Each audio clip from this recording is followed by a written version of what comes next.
Now, in the last lesson, we created our question class. In this lesson, we're going to be creating a question bank of question objects. Notice how we can create a question object by using the name of the class and then giving it some inputs for the question and the answer. Now, if we create a whole bunch of those and then put them into a list like this, then we can create a question bank of questions to use in our quiz. If you take a look inside the data.py file, you'll see that I've already included a whole bunch of questions inside here. And you can see it's got some text and it's got some answer. So the exact structure of this file is that it's got a whole bunch of dictionaries, 12 in total, and all of these dictionaries are saved inside a list, and that list is called question data. Now, when you first come onto this file, you'll see some warnings, these little yellow squiggly lines. And the reason is because it would expect, for proper formatting, each of these dictionaries should be indented inside the list. Now, in terms of actual functionality, this won't change anything. The indentation of the items in a list are not as important as the indentation in, say, a method or a for loop. But it's still better to get rid of all of these warnings. So what we're going to do is we're going to select everything inside this file. We're going to go to code and then auto indent lines. And this, you'll notice, has now auto indented all of the dictionaries inside the list. Now, you'll still notice some red squiggly lines. So in this case, the reason is because the line is too long. It's greater than 120 characters. You can see that's where the cutoff is.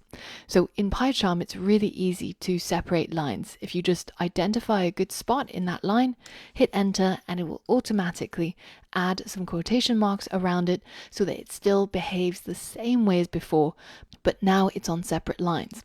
And I'm going to do the same to line 8 as well. Now the final warning expects a new line at the end of the file, so let's give it that.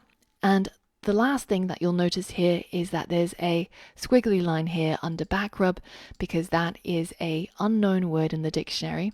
So if you want to, you can actually save words into the dictionary to get rid of all of these squiggly lines. This is actually a name of a company, so it's probably not going to be in the dictionary. But if you go ahead and put your cursor on it like this, you'll see a little light bulb light up, and you can go ahead and select Save Backrub to Project Level Dictionary. And then that will get rid of all of your warnings and errors, and you'll see a nice green check mark in the right corner. Now that we've done all of this formatting with the data, let's really examine it. What we have here is a list of dictionaries. Each of the dictionaries have the same key for the question text and the same key for the question answer. So what we need to do is we need to be able to bring this question data into the main.py file. But instead of having a list of dictionaries, we want a list of question objects. We know already that we can create a new question object by simply constructing one from the question and then giving it the required inputs.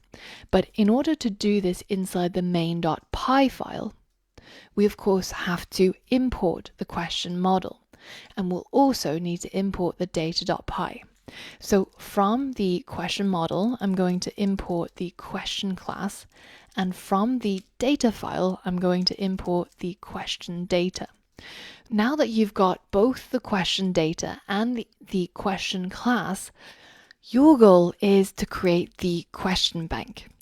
And once you're done, it should contain a list of question objects, each being initialized with a question and an answer.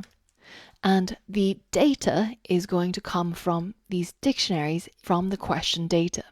So you'll need to think about how you can loop through that question data in order to create this list of question objects. Pause the video and give that a go now. All right, so we know that we need to create this question bank, which is going to be a list of question objects. So I'm going to start out just by creating an empty list, and then I'm going to loop through each of the questions inside the question data. And for each of these questions, I'm going to create a variable, which we'll call question text. And the question text is going to come from those question dictionaries from here. And if we imagine we have one of these dictionaries and we want to get hold of the question text, then we'll need to tap into the text key. So I'm going to put text inside here, and I'm going to do the same thing for the answer. So this is going to be using the answer key that we see right here. So now if we're looping through the first one, we should have a slug's blood is green and true for these two variables. So now I'm ready to create my new question, which is going to be created from the question class. And you can see that in the constructor, it's expecting two parameters. One is the question text, and another is the question answer. We can set the question text to this local variable called question text, and we can set the answer to the question answer. And of course, for simplicity's sake, we can also get rid of the named parameters and have them just as positional parameters like this.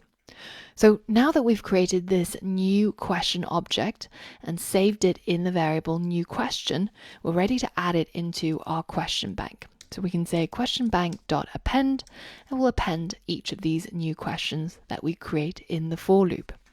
So now if I go ahead and print this question bank, you'll see that when I hit run and select my main file, then it prints out a list denoted by the square brackets, and inside the list you've got a whole bunch of question objects. And if you count, there's actually 12 in total, one for each of the dictionaries inside our question data. So very often when you're getting data from the internet or from somewhere else, it'll likely be in a format that's very similar to this. What we're doing is we're converting each of these pieces of data, which have a string key, which means it's very easy to make typos if we're using this in our code everywhere, and we're converting it into an object which now has all of that data in a very easy and foolproof way of accessing the text and the answer. And you'll notice here that if I actually write the wrong thing, then it's actually going to highlight to me. This is not something that you can use. And if I start typing, I've also got the help of the auto insert. Now that we've created our question bank of question objects, the next step is to actually get our quiz up and running.